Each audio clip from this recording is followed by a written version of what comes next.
All right, so I think the stream thinking about things ready to go though. So hello everybody, Mike ZardX here, back at it again to give you another very exciting podcast episode. That being my ZardCast podcast episode 46.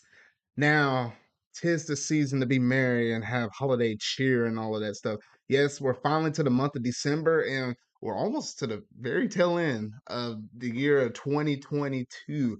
So it's kind of hard to believe that a whole nother year has came and went like that. Like, oh shoot, though. But got quite a bit of interesting topics to go through and talk about tonight before we get to the very tail end of this year and into January of next year, where the news is a little bit slower though. But I got some Marvel announcements and stuff like that. We got a couple of trailers and drop. I gotta get my 2 cents about that. Got some other kind of stuff within the pop culture realm as well. Like we just came off the tail end of Black Friday, so I'll let y'all know some of the deals that I kind of personally got as well. Also got a new trailer from Indiana Jones, which I kind of wasn't expecting that. And in terms of like the gaming news and stuff, gonna be mostly Nintendo centric, where we got some updates on some Mario Kart DLC coming out. We got the new or second trailer for the Mario Brothers movie, a new season for Splatoon 3, and we got to talk about the sales and performance and all of that stuff from Pokemon Scarlet and Violet, though. So, quite a bit of stuff to go ahead and talk about tonight, but let's go ahead and jump up in it, though. So, without any further ado, let's go ahead and jump straight up into that pop culture segment.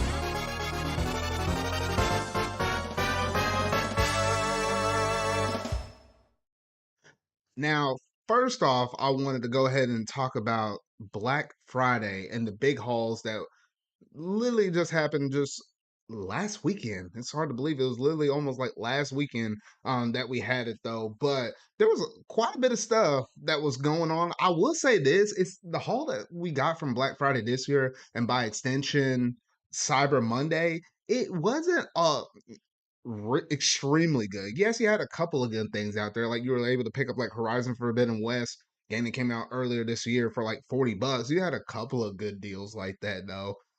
But I think maybe the best deal that might have been out there might have been getting the Xbox Series S for like $50 cheaper than the MSRP. So instead of 300, it was 250.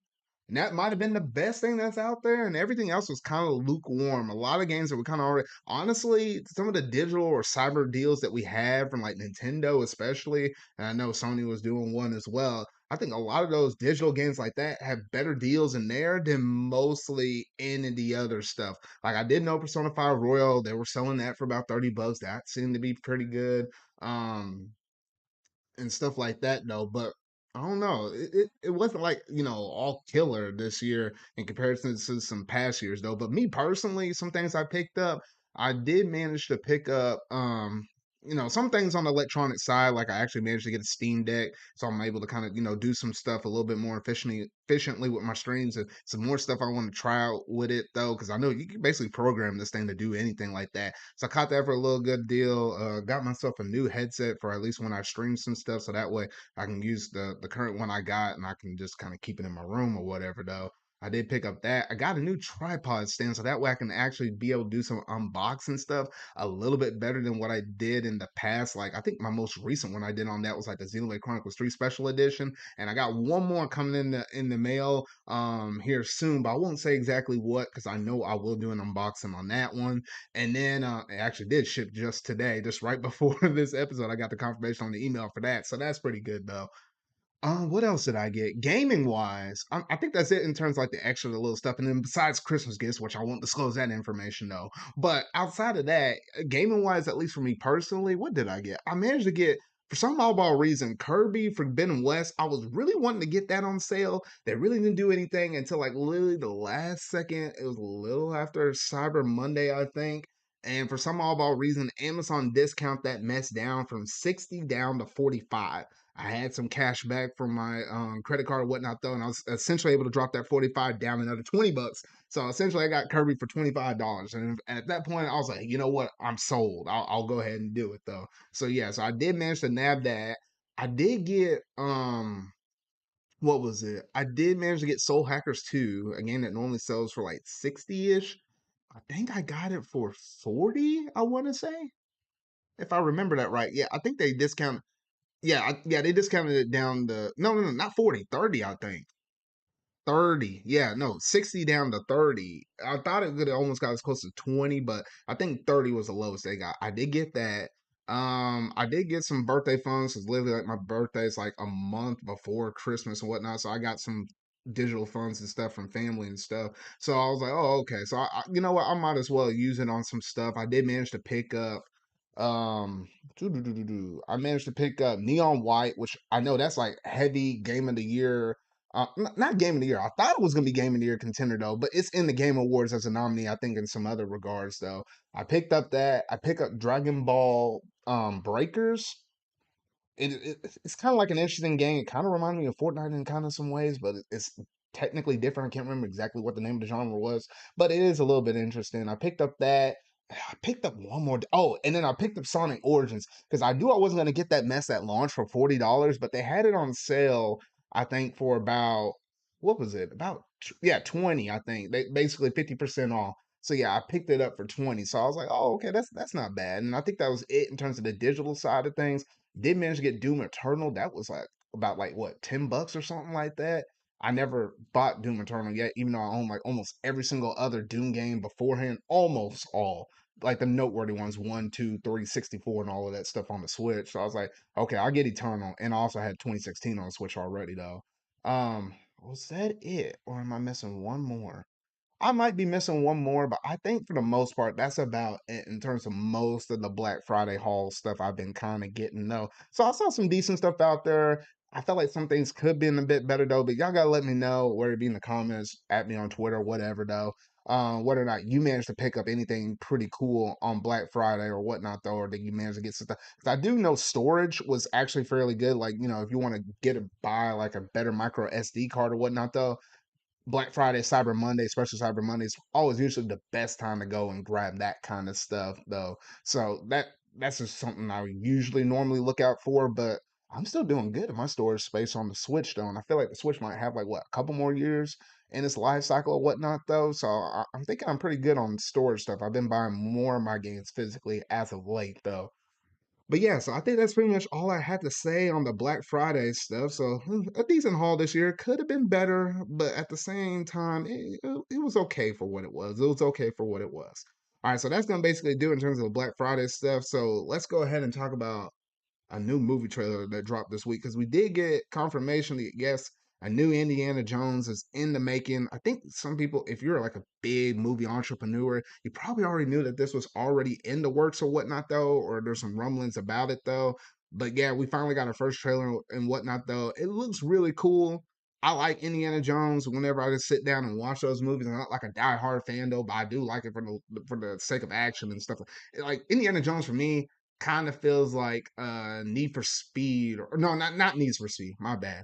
Fast and Furious. It kind of has that same kind of feeling with me, where it's like, hey, I'll watch it the first time it comes out though, but I probably won't watch it multiple times after that though. Maybe the classic ones or whatnot though, like for Indiana Jones or something like that. But outside of that, no, not really a whole bunch though.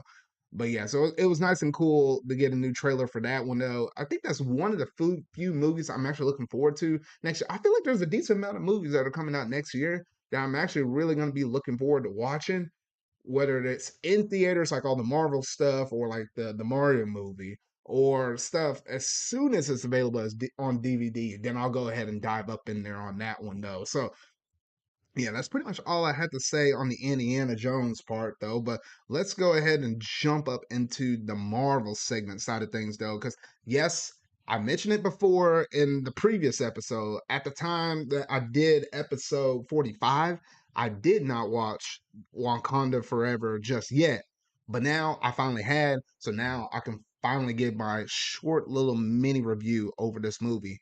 And I gotta say, yes, it is definitely one of the better movies, and no spoilery kind of stuff. This is just a general consensus of how I feel. This is one of the better Marvel movies I think we got in quite a while. I think coming right off of Thor, Love and Thunder, that one was kind of like a mixed bag of beans. For some odd reason, that one had like it was contender for like one of the most funniest Marvel movies ever, almost beaten out. I think it actually did beat out some of the Guardians of the Galaxy movies that we gotten though. But in comparison to that, I think it did a lot more things better. Yes, for those that might be kind of wondering and whatnot, though, it does, lean heavily upon, our original Black Panther, played by Chadwick Boseman, obviously, rest in peace to him.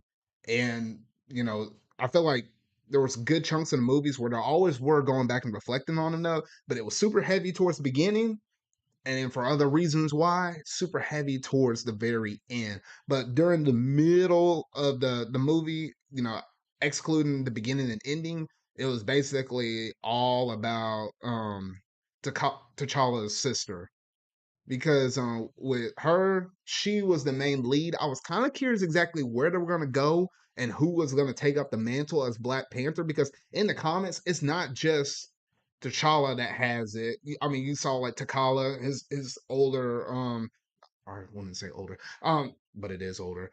Literally, you had his father be the Black Panther, you had the son be the Black Panther, and now T'Challa's sister Jury is now the Black Panther though.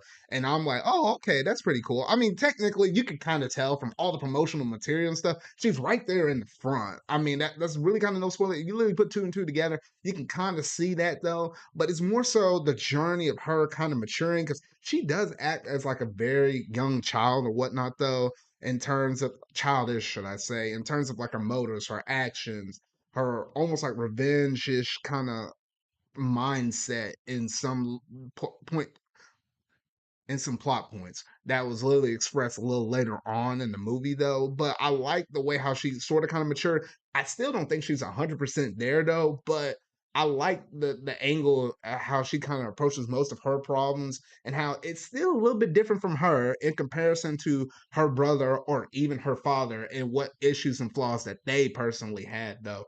But I did like this. It was, and obviously you have a lot of diversity up in this one movie though, but literally, just looking at the main cast of characters, it was mostly centered around black females, and I was like, that's kind of interesting right there, because I think in like what the past movie that we had for Black Panther, it was a mix of both.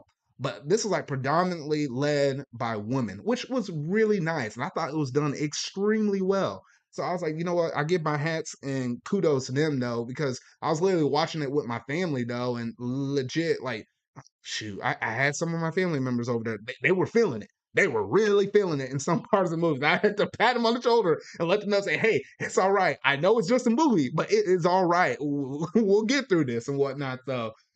Yeah, so there was a little bit of emotional scenes, and you kind of got the audience kind of, responding to it and whatnot, though. But honestly, it was a really great film and stuff like that. I did manage to go and watch it at like my local AMC on like a Tuesday night. It was like $5 Tuesday nights if you happen to be like an AMC stub member. So that's what we did, because it was right around the Thanksgiving time, and a whole bunch of families coming in. So we're like, you know what? We might as well just wait, have us all watch it together.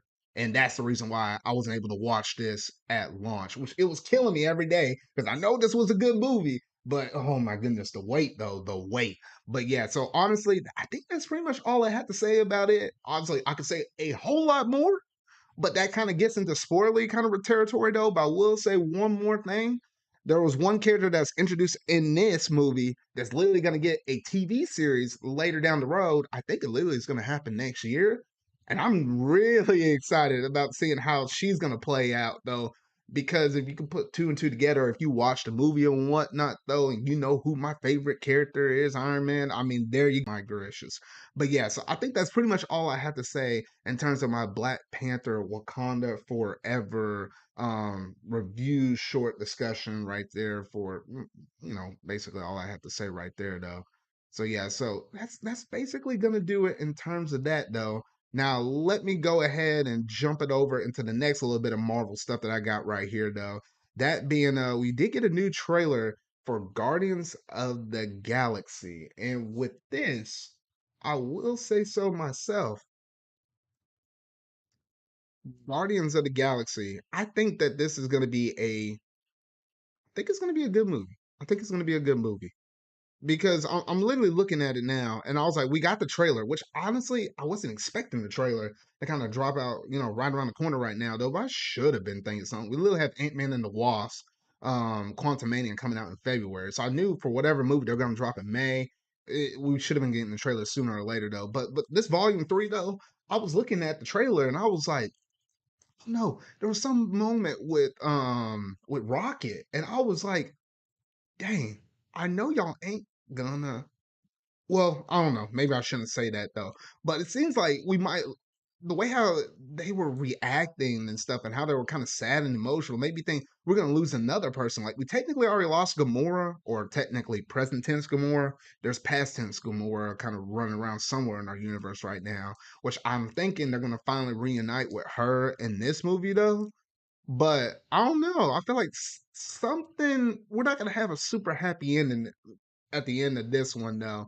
And I'm not sure who the antagonist is gonna be because I don't think they really kind of revealed who that is. Which I'm trying to think back. I think Thor might have, the most recent Thor, Love and Thunder.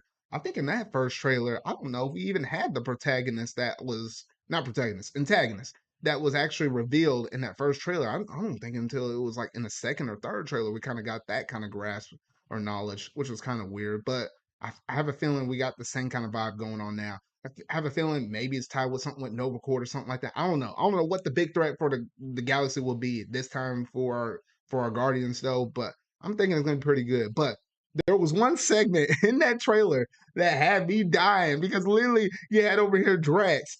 You had Drax interacting with this little kid, and she was like playing with a dodgeball, whatnot. Though she literally just chunks it towards Drax, just let it bounce on the ground. Drax picks up the thing and just thrusts it towards her and knocks her in the face, and this has her flat straight on her back. I was like, oh my gosh. It was just the way how that was done. I was just dying. I watched that thing like a good like 10, 15 times. I was like, what the actual heck? I don't know. I was like, I love Guardians of the Galaxy for their humor, but yeah, also for some of the good action scenes they got up in there though. So honestly, some really good stuff. I'm really digging this from what they're showing so far though. Gotta wait until that second trailer where we're gonna get like a really good feeling of exactly what we might be able to possibly expect in this movie though. So yeah, that's gonna basically be it for that, and that's pretty much it in terms of most of my pop culture segment though. I did earlier before the show went live, I did have it on my list. I was gonna talk about Guardians of the Galaxy, the Christmas special. However, I still have not had the time to sit down and watch it though. However, I think it might kind of work out because I'll watch it, or I'll make it my goal to watch it before I have my episode 47, which episode 47 is going to be more like a Christmassy kind of vibe and feel anyway, because it's literally by the time I drop that episode out, it's literally going to be a week before Christmas. So I think it kind of all works out though. So next episode, hopefully, you should be able to hear my review over that one Christmas special that they dropped out though. So I hadn't watched it yet, but it is slated for me to sit down and watch it though. So sometime between now and then I will, and I'll try to give you my thoughts on it in the next episode though. So I just want to kind of put that out there though. But yeah, that's basically it in terms of all of the Marvel stuff as well as most of the pop culture stuff that I feel like talking about here in this episode. So without any further ado, let's go ahead and jump up straight into that gaming news.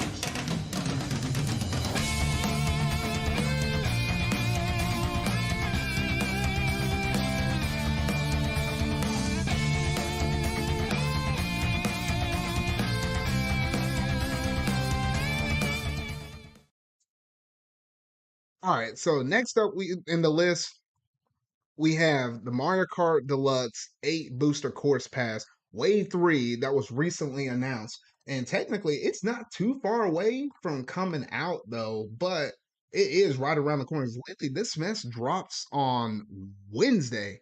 Literally, from the time I'm recording this, like literally 3 days from now, we should be getting this in our hands, though. And with that, we have 2 new cups, 8 more courses.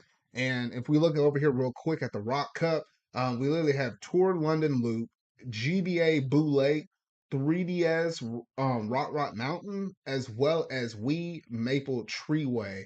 Just looking at those four right there, my personal favorite was Wii Maple Treeway. I think Maple Treeway, along with Coconut Mall, are like two of the most iconic ones that literally came out of Mario Kart Wii. So I'm hugely ecstatic about seeing that one though. And then obviously you got a couple of tour ones in there. So those will in itself kind of feel like some brand new courses in and of itself. Then looking over here at the Moon Cup, you have Tour Berlin Byways, DS Peach Gardens, Tour Mary Mountain, and 3DS Rainbow Road.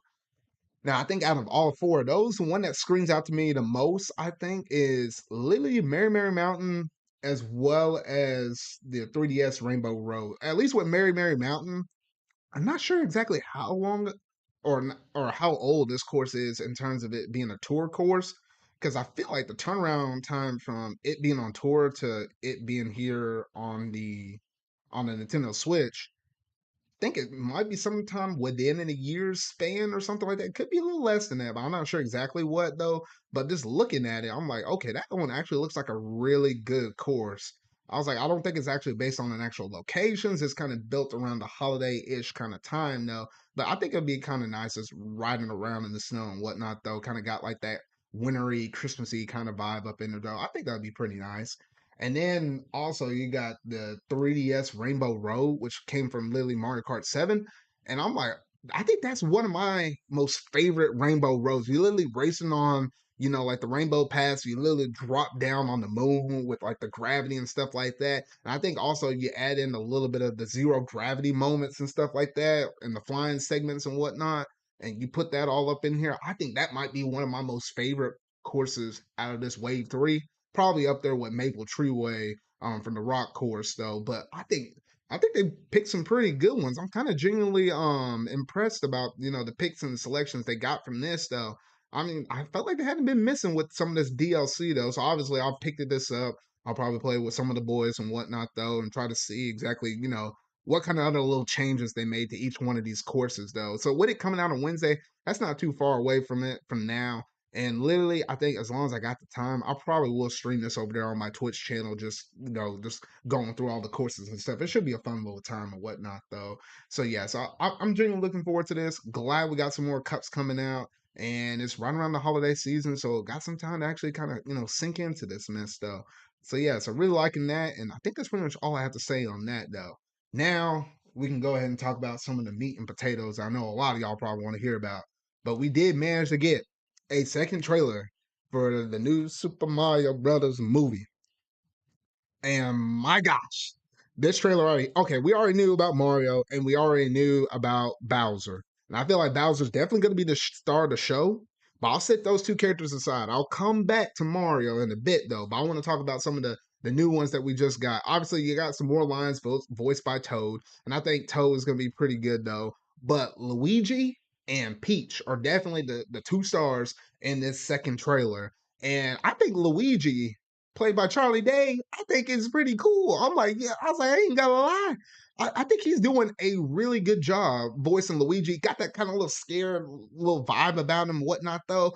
I think it's really good. I think it's honestly really good with what they've been able to, showcase off with him so far. And then you also got Peach, which with Peach, honestly, I honestly thought she was gonna be like the damsel in distress. Like I thought legit she was gonna be there at the very beginning of the movie. Somehow Bowser's gonna come in and take Peach. Mario's gonna have to literally come from zero to hero, as we kind of saw in this trailer. I'll talk about that here in a bit, and then go and rescue her. But no, it doesn't seem like she's going down that road. Literally, you see her with, I don't know what the actual name of this weapon is, but it's kind of like an axe. Literally over there, like Bowser is coming, like got the war general thing. Like she's acting like a war general, got the whole Mushroom Kingdom map along with the other, which they reference it as galaxies in terms of, all the other kingdoms that are kind of around the Mushroom Kingdom. And Lily had like, Bowser's ship on there. We got our location here. He's on his way. We got to make preparations, stuff like that to be able to defend the Mushroom Kingdom and whatnot, though. Like, she's definitely going to be like a person kind of taking charge. And we literally saw her in certain segments of the trailer walking with Mario, trying to teach him some stuff, trying to expose him to some new things, though. Because literally, this movie is like a zero to hero movie, kind of like the movie Hercules. And I'm like, it's interesting. We already kind of seen done before in some other movies. And I think like Hercules is a great movie of how they kind of showcase that off. But I'm not sure exactly how well that's going to work with Mario. And then it all ties back around to Mario because legit with Mario, I don't know why, but he's going from zero to hero.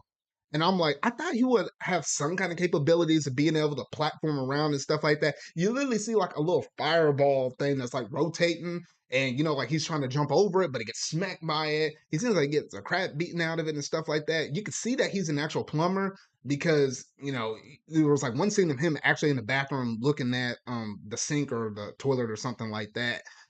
So you can kind of tell that he's a plumber. They're going back to those roots, but it's more like trying to put the superhero into the plumber. That's what it kind of seems like to me with the Zero to Hero story. We'll see how well they can try to go through and execute this mess, though. But I mean, honestly, I just don't know exactly. I just don't know. And in terms of the voice acting around him, I think everybody's doing a good job in every single one of their roles. But is there something about Pratt? I just don't know. I feel like everybody else is kind of giving their all into their characters, but I just don't know about him. I don't know. Because at first I was a little bit skeptical. I was like, well, maybe we didn't hear the best lines from him in that first trailer, because mostly it's almost predominantly focused around Jack Black's Bowser, though. But we heard a lot more in this second trailer, and I'm just not. It's kind of hard to warm up to him. I just don't know.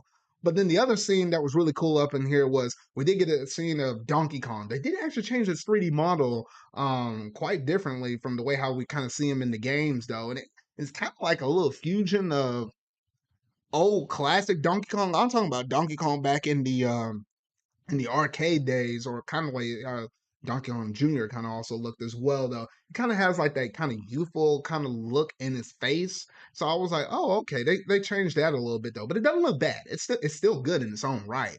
But it was funny to see how Mario was running towards him, and I guess in their hero journey or whatever though, whatever they're trying to search for, where's the power stars or whatnot though. Literally, I guess they had to cut across Donkey Kong's Jungle Kingdom at one point, and literally he's facing against Donkey Kong. He's running off there off of these steel beams and whatnot though. I think it's kind of like a callback to like some of the arcade Donkey Kong and whatnot though. And then Donkey Kong just beats the living crap out of him. Like he goes 90 to nothing on just like punching the living crap out of him. And then you just had Cranky Kong over there just sitting over here in his chair just relaxing. I was like, God dang. But it's kind of funny because if you actually look in the background, you actually get to see Diddy Kong over there. You can see Dixie Kong over there, and even my boy Swanky Kong. What Swanky Kong was like what in the original Donkey Kong Country trilogy and whatnot though. Get the banana coin challenges and whatnot though. I'm kind of glad they put a little put a bit of love up on my Kongs over there though. There could be a bit more in the movie that could be shown though. But that's pretty funny. Better put my boy Funky Kong up in there, man. I mean, you gotta put him in. You gotta put him in. But yeah, so honestly, some really good stuff. Unfortunately, didn't get to hear Donkey Kong actually speak with Seth Rogen voicing that character though. So a little bit unfortunate, but maybe if we got like an actual new trailer beyond that, then maybe we'll get a little bit more in terms of that though. So honestly, it was some really good stuff in that one trailer though. But they actually revealed a third trailer for some oddball reason. And hot diggity dog.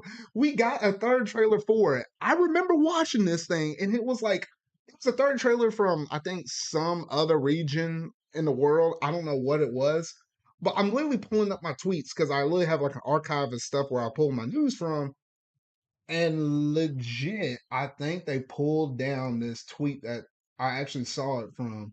And I'm like, what the heck though? But they literally showed Mario running around, zipping through warp pipes and stuff like that, which that kind of seemed pretty nice. And it was like a couple other little things I just couldn't remember off the top of my head though. A little bit unfortunate how I'm not able to look at it right now. Shoot. Gosh dang it, Nintendo. Anyway though. But yeah, it is kind of cool to seeing how this movie's coming together. I can tell there's a lot of love and stuff, and I can tell Miyamoto kind of pointed them in the right direction in a lot of things. Though it's just the core of the movie with the Zero to Hero. We'll just have to wait and see upon that one, though. But by the time we get to the very end of this movie, Mario better have basically all of his good abilities about him and to his full competent self. So that way, if this movie is successful enough, which hopefully it is, assuming if it turns out to be really good, then maybe it can get like the Sonic the Hedgehog 2 treatment where the first one was okay, it just wasn't nothing great, but by extension, it made the sequel movie a whole lot better. That's what I'm kind of hoping for Mario though, but I don't know. We have to wait and see exactly how well this first one plays out, though. But if y'all got anything to say or anything else you kind of noticed in that trailer, though, let me know in the comments or anything like that. What you kind of saw or what you might be possibly thinking about within this trailer, though, because honestly, it was a solid second trailer. I'll give it to him. It was pretty solid, though. But yeah, that's pretty much all of my thoughts I have to go through and talk about within the second trailer of the Mario Brothers movie, though. So we'll go ahead and move on. Now, next up, we had the chill season for Splatoon 3. And recently it came out. It came out technically on December the 1st, I guess, if you're in Japan or if you're over there in Europe, though. But technically for us over here in the Americas, it kind of released on the eve of December 1st. So technically late in the evening on November 30th. That's when it dropped for us, though. And honestly, this chill season is it's been pretty fun. It's been pretty fun. They added like three new classes of weapons. It was like what, like a Nova splatter shot. They got like a new pencil weapon as well as like a new type of roller. The roller is kind of interesting because it paints out like literally when you're rolling on the ground, it the width of the ink that you spread on it is a little bit wider. The pencil one, once you charge up your shot, you literally have like five shots that you can fire in a row as fast as you want, as slow as you want. You just got five of them stored up, which that kind of makes it really interesting. And then I think with the splatter shot, that's the only one out of these three weapons where I feel like it kind of sucks the most because legit, you just go through, you shoot stuff. It literally takes five hits from this weapon to actually kill anything. And with that, I'm like, oh my gosh, like it's really meant to be like a pure supportive weapon. Like you literally would shoot that right behind your teammates to give them a little more range because the range on that thing is pretty good. You can almost fire that thing all day long. It's just kind of hard to get kills on it though. So it is really a support weapon, kind of in the avenue of like the jet squelcher, the blue ones and whatnot though, that you can be rocking in terms of like that distance and whatnot though. It's almost kind of played as like a mid-ish backliner in terms of that weapon though. Along with those three, I think we had like what 10 other weapons that were brought in as well. Some other ones with some different sub and different special layouts and stuff like that though. Nothing unfortunately for the heavy splatling because I was like heavy splatling is like one of my favorite weapons and nothing different on that. I just want to get rid of the sprinkler sub weapon. Like my goodness, like please just give it to me, man. Just give it to me. And at least in terms of the special with the wave breakers, okay. But it'll be cool to get my Booyah Bomb back from Splatoon 2. I'm just saying. I'm just saying no. So yeah, so that's some of the changes we got within this chill season. Another thing that we got with a new change in that was legit. We got two new stage. One making its way back from Splatoon 1, as well as another one being completely new to Splatoon 3. And at least the one that came back from Splatoon 1, I think it's okay. It's nothing crazy, but I think it's okay. Is it literally called Flounder Heights or whatever though? It seemed like a fairly big stage for something that it was one of the bigger stages out of Splatoon 1. I think Splatoon 1 across the board had quite a bit of big stages and whatnot, though. I think with just anything they inject into Splatoon 3, it just makes the map seem so much smaller because literally you had so much verticality in that map. And my gosh, please do not bring back more raid towers in any of these updates, man. Absolutely not. Shoot, I don't like saying this, but I literally would take one of the museum maps over Moray Towers, man. Moray Towers just sucks. It sucks. It's like literally one of my least favorite ones. Like whole freaking shoot. Anyway, I think with that verticality stage, the new one we got from Splatoon 1, it makes it where once you get into the mid zone, if you can secure all of that, literally all you have to do is kind of watch the few avenues that you can that people can take to get back there to that one zone. If you can lock them out, you can lock them out really good. It is not that hard to permanently lock them out in this stage. If your team comp is popping, and if you got like a couple of backliners and whatnot though, got a couple of good frontliners, whatnot though, you can run it really well, at least on that one stage though. So I like it. It's fun. It's chaotic though, but it is kind of hard to kind of keep up with some of that mess though. So I will say that though. Now the other thing is the other stage that we got, the brand new one.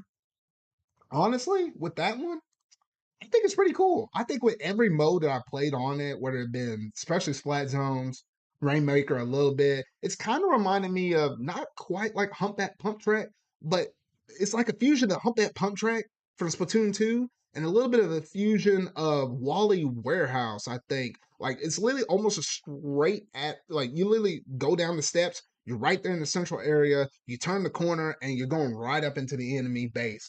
It's like you need the range to compete, but you better be coordinated with your teammates because if you're not, absolutely, you will get punished on that one stage though. I will say I will say that right here and right now though. But honestly, I think the new stage is pretty cool. It's pretty fun. I've been loving it and whatnot though. And that's pretty much it in terms of the couple of new stages that we got. So pretty good updates across the board though, but not quite done yet.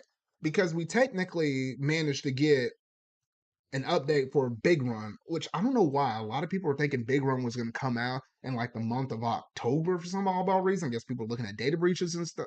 Not data breaches, data mines and stuff like that. They were looking at that thinking, oh, it could be coming out soon. Literally, they literally told us every 3 months. So you can kind of expect that at some point after the new season already started, though.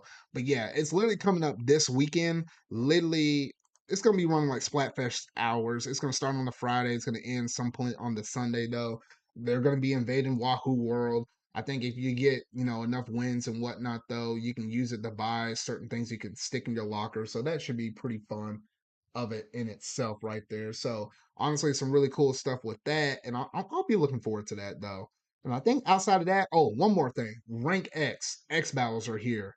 And that's pretty cool because legit now, if you're playing solo, you have access to playing three different rank modes at any given point. You have your Anarchy series, you have Anarchy Open that you can play with teammates or solo, and now you have X battles. All it takes is for you to get there is you legit have to get the S+0. The second you get it, you have X battles unlocked, and you'll have it for the rest of the season until you have a reset of seasons, which this season's gonna be running all December, January, and February. So March will bring in the new season um for whatever comes next though. So you just have to keep that in mind though. If you want to have it and not to do the grind from S back to S+0 again, you have to hit S+30 in series, which takes a lot of time and dedicated commitment to go from S+0 all the way up to S+30. But hey, I mean, some people love the grind. Some people love the grind though. But yeah, that I think that's pretty much all the updates that we got from Splatoon. And honestly, I've been really enjoying this because legit, I just came off of playing Pokemon Scarlet, and it's been great coming back to playing this game in all of its glory with multiplayer and stuff. Because when you get a good team of players, when you're playing with your friends and stuff, it can be really great. It could be a really great game. So I've been loving and enjoying it in terms of that. But yeah, I think that's almost it in terms of most of the Splatoon stuff. However, we did just come right off the heels of Splatoon 3 tournament. I did manage to watch the semifinals so far. It's like double elimination. And I did manage to watch that. I didn't watch it all the way through, but I did get a decent chunk of the way through. And I will say, at least for that, it from the meta I've been seeing so far, at least from what they've been kind of showing, which it's not definitive, it's only like what we're seeing 4 teams right here. But it seems like a lot of people running Slosher, a lot of people running Splashomatic, and then you always have the couple or a few that always like to run like a type of splatter shot or whatnot though. But those like seem to be the really heavy picks. I've been seeing a lot of crab tanks because with the crab tanks range and stuff like that, whereas just the regular shots or the lob shots, it's hard to compete against that because literally the distance on it. It's like the ultimate form of a splatter shot, really though. And I think that's primarily where the meta is kind of going right now. I was kind of surprised to see that many splashamatics though, because I seen a couple, or I seen people, use a decent bid online though, but I guess I hadn't hit super high where I've been seeing nothing but it though. But across the board, it's been predominantly shooter weapons. I also saw a little bit of Elite 4K as well. Man, the Elite 4Ks don't play around, and I think that's the reason why a lot of people have been kind of running Ninja Squid a lot. So people don't see you in the ink when you travel around a lot. Because the Elite 4Ks, I don't know why they've been popping out so much because I felt like not a lot of people were using that mess in Splatoon 2. But all of a sudden, people like loving this weapon, running this weapon a lot in Splatoon 3. So yeah, in its own right, it's been a menace. And then I seen somebody rocking the heavy splat, which is good because That's a weapon I really love and enjoying rocking right there though. Still need to finish out the rest and see, who the winners were and whatnot though. But it's kind of nice to see some good competitive action, kind of seeing where the meta is kind of going right now. Some of that taste of high level play early on in Splatoon 3's life cycle right now though. I think that's pretty much all the stuff I have to say with Splatoon 3 in general though. So yeah, so I'll leave it at that. So let's go ahead and jump over to the last topic, that being Pokemon Scarlet and Pokemon Violet. Now, with these two games, it is crazy. Let me break it down to y'all. Legit, these games sold 10 million copies in the span of 3 days, or technically it's a little more than that, but 10 million copies in the span of 3 days. Like, whole freaking shoot. Like, that is a lot of copies in that short a time span. It was so big that Nintendo came out and they didn't just only tell us that, but it is legit the fastest grossing game in terms of like the sales, in terms of like an opening weekend like that for any Nintendo game, period. Period. They busted all records with this one game. And I'm like, oh my gosh, like that is freaking insane. Just kind of thinking about it though. Yes, Pokemon's always a juggernaut. It is like one of the biggest companies in the world in terms of its, media presence. You got everything from the anime, the trading card games, the games themselves, any kind of other spin-off games, stuff like that, your mobile games, etc., the plushes, all that extra stuff that sells in the Pokemon centers. It is a juggernaut. We always knew that though. But the fact that these games sold that big, that quick, oh my goodness, that's just legit within the first 3 days. Literally, Black Friday wasn't even there yet, and we're still got the holiday season leading up till Christmas. If we sold 10 million in 3 days, I like to think that maybe by the time we're to the end of December and by the time we hit January 1st, I might I venture a guess we might be 15 or 16 million copies sold of this game, legit within the span of a little more than a month. Like, oh my gosh, that's just crazy to think there. Now that is a pretty good success for Game Freak, the Pokemon Company, Nintendo in general, though. However, that's only one side of the coin. Because on the other side of the coin, now that we got our hands on the game, I actually managed to go through it. I managed to beat the game. I hadn't finished all the post game yet. I'm still trying to go through and make sure I capture every Pokemon there is so I can still, stay up to snuff with my living decks though. The performance of this game is the other big thing I have to say about this game, because legit when I was going through and playing through it, you can see this, and I noticed this. I know my friends noticed this. I know even my brother noticed this because I know my brother's a big Pokemon fan though. You legit could be really far away from the person and they could be walking around and stuff like that though. And then you see another NPC off in the distance and they be moving at like 4 or 5 frames per second. You walk up closer to them, and then all of a sudden, then they moving in the correct frames per second that your character is. It is kind of a little bit distracting and stuff like that.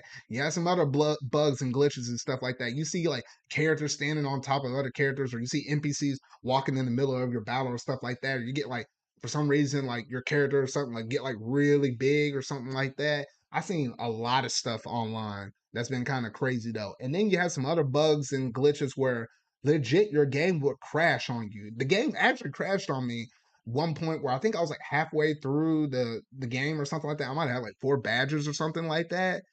And the game crashed on me. I even saw where it even crashed on my brother while he was playing it though.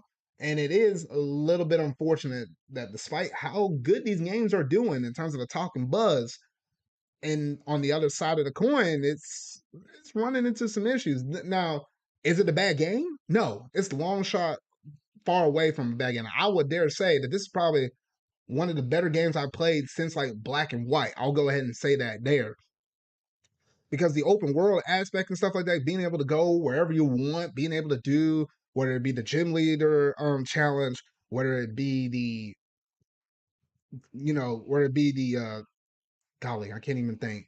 Team Star, or also being the Titan Pokemon, you can legit do it in any order that you want to do. And I like that because I legit like if you go to the left and do the bug gym leader, it's technically what would be the first gym. Or you can go to the right where there's like a gym leader, team star, as well as a Titan Pokemon over there in the distance. I literally went to the right, and technically I did what would be considered as the second gym leader in comparison to the first. No, unfortunately, there is no level scaling in this game, which is a little bit unfortunate though. But it is interesting how you can go in any order that you want and tackle them out in any kind of order. So in that regard, it is really fun. And the fact that you can also boot up the Union Circle and be able to have friends join into your game at any given point is actually really cool. You can, freely trade, interact, run into these Pokemon, and then you literally can combine both the games. Because literally, one thing I did notice, which I don't know if a lot of people reported about this or not, but the fact that if you're able to form a Union Circle with, someone that's playing Scarlet, and someone that's playing Violet, I literally got into like near what would be post game. I won't say exactly what is in it, but it deals with what's kind of in the center of the region once you're able to actually go into the center of the map and whatnot, though. But legit, if you have some people that are playing from Scarlet and Violet in the same circle, you can actually capture the version exclusives of the other person's game. And that was actually pretty cool. I actually like that, and genuinely, I was genuinely impressed by that. So it's pretty cool being able to interact with your friends like that, be able to capture their Pokemon, and they can be able to capture yours like that with whatever was spawning in that particular area. So yeah, so that's really cool. I really did like that though. So I think the main thing that's just holding this game back is literally just the performance. Now, here's an interesting thing though, because since the launch of those games, we actually had an update from Nintendo, which is something that they don't normally do, at least to the level of degree of the way how they kind of worded it in one of their updates though. But we did get a patch or an update version 1.1.0 for Scarlet and Violet. And legit in it, as like a footnote in like the patch notes, they literally say, we take the feedback from players seriously and will continue to work on improvements to the games. And the fact that they had to come out and actually say that kind of means a lot because, yes, we know Game Freak are the ones that are developing this, and for better or for worse, the 3 year turnaround life cycle for this thing is really hurting it because I feel like they need a little bit more time or need way more support. But because of the looping cycle they got themselves into and what the Pokemon Company kind of expect out of them, because this is a big media franchise, they can't delay the games and whatnot though, because you got the Pokemon cards, you got plushies and stuff like that, you got the anime and stuff. All of it kind of piggybacks and rides off of when these games go, and they just got themselves in this big old loop. And for better or for worse, it is kind of harming the games and stuff that they're trying to make. Because if you got rid of all of these performance issues and stuff like that, I think Scarlet and Violet will probably be one of the best games ever. Honestly, it could be. I mean, with sales like that, in terms of 10 million in the first 3 days, I think it has the leg room to run and potentially rival Pokemon Red and Blue. Because let me look up Pokemon Red and Blue. Um, because legit, those are like the highest selling games at like 31 million copies. And legit, Scarlet and Violet got 10 in 3 days. It could potentially compete with it because I think even with Sword and Shield, I think it got a little over 20 something million, like 24.7, but couldn't quite hit 31. If this game can get 10 in the first 3 days, I think it could pass Sword and Shield. And I think it could potentially hit that level because it's already 33% of the way there in the span of 3 days. But I feel like if you want to, go the distance, you're going to have to clean up this stuff within like a bunch of patches and a bunch of updates and stuff like that. Even if you don't fix all of it instantaneously, which I don't think anybody expects that because they got like a lot of stuff they're working on right now. I mean, legit, the 3 year life cycle thing. They're already planning out what will be a Pokemon Gen 10 game, even if it's just in like the discussion, concept, idea phase right now. And who knows whatever else that they might have on the side or what they're collaborating with, stuff like that on the back end though. So yeah, so given all of that, we need some updates for this game. If you want it to compete and be like one of the best selling Pokemon games of all time, you got to give us some updates. You got to give us something. And the fact that they came out and said that is good news. But the big question is, it's how much of an improvement are we going to get? Is it just going to be where, we're getting rid of all the bugs and glitches, but the frame rate is there to stay? Or maybe you improve the frame rate just a little bit better, but you still can notice a little bit of hiccups. Maybe it just, improves the frame rate and stuff of like those early intro areas. But what about the late game, post game areas, whatnot, though? I don't necessarily know, though. But hopefully they can go through and patch this game up to where it's like up to snuff and it's looking a whole lot better than where it currently is at the moment, though. I think for the most part, that might be all I have to say on Pokemon Scarlet and Violet. Yes, I think they're really good, phenomenal games and stuff like that. Definitely, the Fuecoco line and Evolutions does not disappoint. I think between all three of them, I think that one is the coolest one. Next, I would say Grass. Last, I would say Water, though. I don't really like that last evolution for the Water type one, though. But yeah, so honestly, some really good stuff from this game. I'm almost there where I kind of feeling almost content on where we're at right now. And it's got to do a little bit more to post game, go around and capture the legendaries and whatnot, though. But then outside of that, I'll feel pretty good and content for it right now. I have a feeling in the year of 2023, I think we'll have some DLC kind of, akin to Pokemon Scarlet and Violet. Because literally, if you look up in the map, in the northeast side of the map, you could tell it was cut out. And there's like a big old blank wall, and you can't climb over it or nothing like that. But you could tell there's a wall there. There's like some kind of other, different music that as you approach that wall over there. And I'm like, that just screams DLC because it looks really unnatural over there in that corner of the map, though. I'm just saying, though. But that's what I'm expecting from Scarlet and Violet. And then I guess if they drop that out, you can have more updates, performance patches, and all that stuff. So hopefully that stuff is coming. Hopefully it's coming, though. But yeah, that's pretty much all I have to say on Sword and I mean, I was about to say Sword and Shield. That's all I have to say on Scarlet and Violet. You know, one side of the coin versus the other, though. But y'all gotta let me know if y'all manage to pick up the games. Let me know exactly what you've been thinking about Scarlet and Violet as you've been going through and playing through these games. Because honestly, there's some good games, but I feel like with a little bit of spit shine and elbow and greasing, these could be some phenomenal games. But yeah, so that's basically it in terms of that, and that's it in terms of most of the gaming news I have to go through and talk about for tonight, though. So yeah, that should do it on that, though. So without any further ado, let's go ahead and jump over to the next segment being so about that show.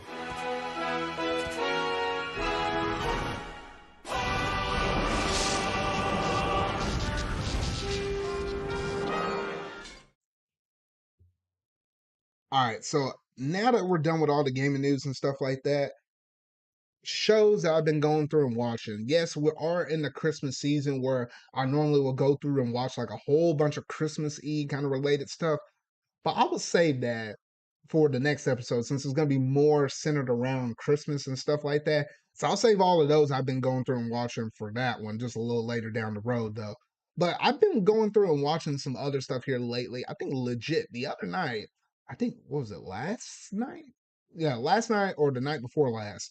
I literally watched Willow, which is like a new Disney Plus series that's kind of has some inspiration from Lord of the Rings. I know it's like set several years after the fact of the old classic movie that came out in like the 80s or whatnot, though. I sat down and watched the first couple episodes on it, and it's actually a pretty good, interesting little show. And it got me intrigued. I kind of want to see how the rest of it plays out, though. So yeah, so I'll be watching that on Wednesdays as those kind of come out, though. Another one I've been watching Survivor and stuff. CBS show. People kind of competing to win $1 million, whatnot. Though they're close now to about like I think it's like what we're about at 5 members left. No, not five. I think 6 members left. And we're getting close to the end where they're about to do their finale run. So I've been going through and watching that, been enjoying that. What else have I been watching? I mean, I already talked about I think the only movie I saw in theaters was Wakanda Forever. I already kind of gave my thoughts out on that. Man, I feel like I've been missing something else. Hmm, can't quite put my finger on it though. But I can always talk about some anime because anime wise, I already told y'all all of the shows I've been going through and watching this season though. But I always keep coming back around to it though. My Hero Academia. Like, oh my gosh. I just got done watching the most recent one. I can't remember what number that is. I'm going to try to pull it up on Crunchyroll here on the side though.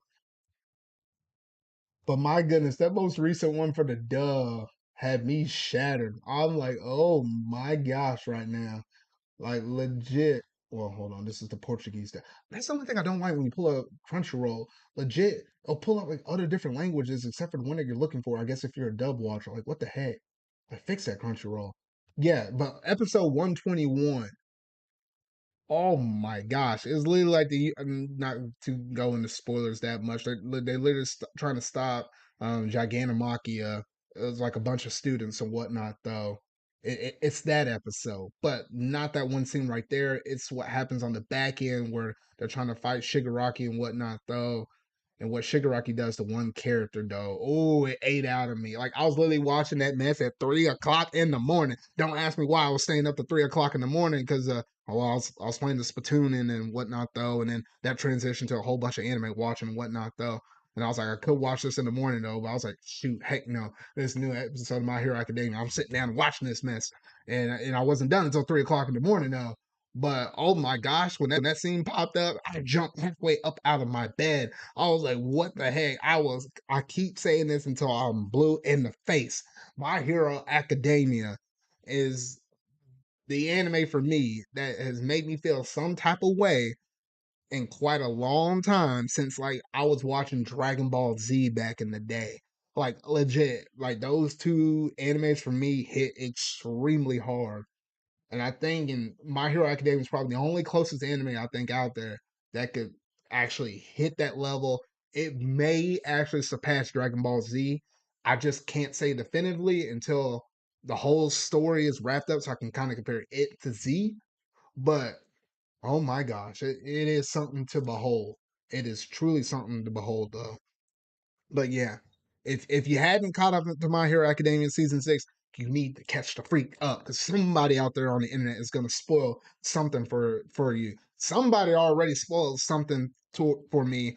One of my buddies, y'all kind of know him, Sonic U. He already spoiled something like that. That was intentional. I didn't like it, but it was intentional. And then I had somebody else in like our IRL spoil something else, and I was like, "What the heck? We hadn't even hit that part in the anime yet." I was like, dang, you read the manga? And she was like, yeah. And I was like, oh, my goodness. But yeah, so legit, spoilers will sometimes find your way there. So if you're behind, you're season 4, season 5, just catch up. Just catch up because all the crap is going down in season 6 right now. I'm just going to keep it a buck 50 with y'all, just a buck 50. But yeah, so honestly, been really going through and enjoying that quite a bit. So yeah, so honestly, I think that's for the most part. I think that's it in terms of most of the stuff I've been watching. Of course, yeah, I've been sitting through and watching a bit more of The Simpsons, which I think I just recently finished up season 4 as well. Which so honestly, that's been pretty good. I've seen a couple of good funny episodes here and there on that though. And I'm trying to think, is there anything else? I still feel like I'm missing something. I still feel like I'm missing a little bit of something. I just can't put my finger on it though. I just don't know. I don't know. But yeah, so I think that's pretty much it. I'm taking one more second to myself, trying to think. Was there anything else? Mm, No, I know. I guess I think that's about it. That's about it though. But I always will extend this invitation out. As always, if there's anything you happen to see when you're watching on something on Disney Plus, Netflix, I think I technically have access to Hulu. Oh, I do have access now to Paramount Plus. I think one of my family members bought it, so I do have access to that. So Disney Plus, Netflix, Hulu, Paramount Plus, or something off of Crunchyroll. If you leave a comment on the YouTube version side saying you recommend that, whoever says it first, if I have access to watching it, I'll watch it. I'll give a short little reviewed synopsis and whatever the next episode is. That invitation's always there. If you're trying to get me to watch something, you just want to hear my 2 cents on it, that invitation's always there though. But yeah, that's pretty much it in terms of this one little segment though. So now let's go ahead and jump over to that very last segment, that being what you've been playing.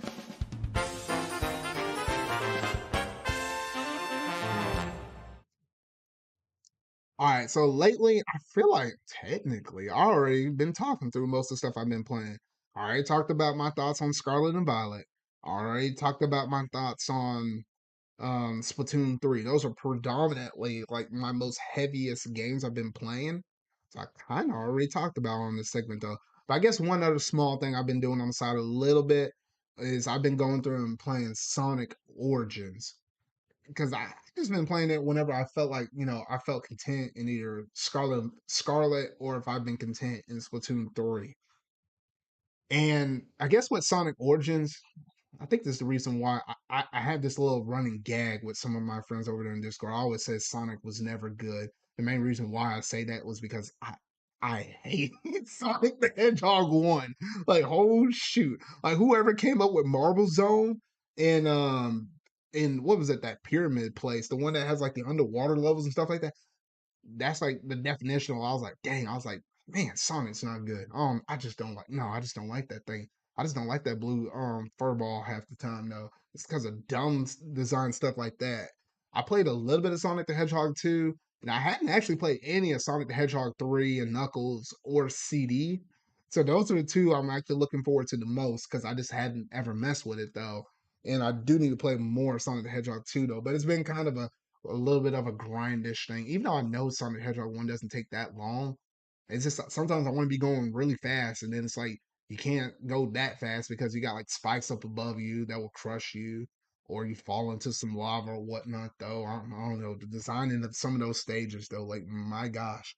Thankfully, you got like the drop dash and all that stuff. So I was like, okay, it makes it a little bit more bearable, though. But I mean, in some other regards, though, it's it can be, it can be okay-ish, it can be kind of bad, whatever though. But that's the main things I've been kind of noticing with Sonic the Hedgehog 1. Thankfully, I bought it for only $20 or so. So hopefully that's, running way better, or not way better. That's been a lot better, at least with me, instead of buying it for $40. I did get the one that was like the deluxe version that has like all the animations and stuff like that. Cause I don't know why they split that up into like a regular or not. And they had like a big old fancy chart trying to explain and all this stuff. And I'm like, I was like, oh no, I wasn't really kind of digging it that much though. But honestly, I mean, it's okay. So yeah, so I think that's legit the only other game I've been going through and playing through at the moment right now. So yeah, so that's pretty much it. I've been playing that Scarlet as well as Splatoon 3. That's basically it. Now, here in the next upcoming weeks, I will be playing a little bit of Mario Kart 8 Deluxe since we have the new DLC dropping for that. And then we also have, what was it? Uh oh yeah, Final Fantasy 7 Crisis Core. That's literally gonna come out. Doo-doo-doo-doo. Let me check my calendar real quick. Yeah, because it literally comes out next Tuesday, not this Tuesday, but the next Tuesday after that. So hopefully, in my episode 18, I'll have, or I say episode 18, my episode 47, I'll have some thoughts on Final Fantasy 7 Crisis Core because I never actually sat down and played that one. Because I do like myself some Final Fantasy 7, but I'm actually kind of curious to see exactly, the events that happen prior to the story, that all of the stuff that happens in 7, with Zach and whatnot, though. So I'm kind of curious to see how that all played out, though. But yeah, so I think that's going to pretty much do it in terms of that segment, though. And that's about it in terms of this one show, though. So honestly, quite a bit of interesting topics we got tonight. And honestly, it's been quite a few weeks coming off of Thanksgiving like that. Managed to eat some good food, got some good stuff from Black Friday, whatnot though. Good haul on that. Been playing some little bit of games though. Luckily, legit, at least at my work, I just got to survive another week and a half. And legit, once I hit December 14th, I am off until all the way until like Christmas or after Christmas, some point. Some point after Christmas, then I have to go back to work. So then obviously I'll be able to drink all my hot chocolate, finish out some other errands, running some Christmas or making some Christmas trips and whatnot though, spending time with family, watching movies, all that kind of good merry weather that you be kind of doing around this time of year though. So I'm really looking forward to it though. But don't worry, in terms of the stuff and content I have on my YouTube channel side of things, I have some stuff planned out. Oh, and there was one more thing I wanted to mention was legit. Later on this week, literally on December 8th, we do have the Game Awards that's going to be coming out. And yes, I have a strange or inkling of a feeling that I'm pretty sure we are going to go through, or at least I am going to go through and actually try to stream the event on my main channel over there though. So you have that to look forward to as well. I'll keep y'all posted on either my Twitter account as well as like my community tab. So that way y'all gonna be able to capture or pretty much all of that stuff that's going down within that one. Because I usually do it every year. I usually stream it for better or for worse, wherever's kind of showed at the show. And yes, I already did a video kind of talking about my predictions of stuff that I want to personally see win, but then I kind of talked about stuff that I feel like could possibly also see and win now. I'll go ahead and throw this out. Elden Ring's probably going to already win Game of the Year, unless God of War pours a fast one on us. Would I love to see Xenoblade Chronicles 3 just rise up out of the ashes and do it? Yes. But I mean, I can almost put money. I'm not going to put money, but I almost could. I can almost bet that it's definitely not going to be Xenoblade Chronicles 3. It will definitely probably for sure be either Elden Ring or will also be God of War Ragnarok. It's going to be one of the two though. But hopefully out of this in terms of the announcements of new stuff that could be coming out, new games and stuff, hopefully we can get the one thing I want to get out of it is GoldenEye 007. That has to be announced at the Game Awards. That's the main thing I want to see and show. Like, absolutely, please, you have to do it though. But yeah, all right, I think I about threw everything out there I possibly want to throw out there though. So yeah, that's gonna basically do it in terms of our ZardCast episode 46. So yeah, so if you really like this video, make sure to go ahead and hit that like button, go ahead and hit that subscribe button and that bell. That way you can stay up to date on all things video game related. I feel like talking about and discussing, as well as pop culture segment stuff. Anything else I feel like talking about in these podcasts, though. If you happen to be one of my listeners, I happen to be listening to this via Google Podcasts, Apple, Spotify, Amazon Music. And I actually had a couple of new outlets that you're able to watch this on as well. You can also watch this on iHeartRadio, as well as legit. You can actually listen to this on your Amazon Echo or Alexa, whatever you like to call it, but that Amazon device where you're able to, have like a smart AI assistant and whatnot, though, you can actually listen to this off of there as well. So, more options kind of give you all to be able to listen to my show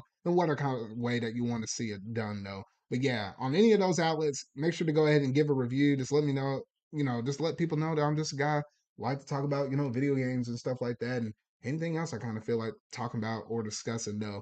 But that's basically going to do it in terms of this episode 46, though. So remember, y'all, until whatever video I make next, and until my ZardCast episode 47, I will see y'all later.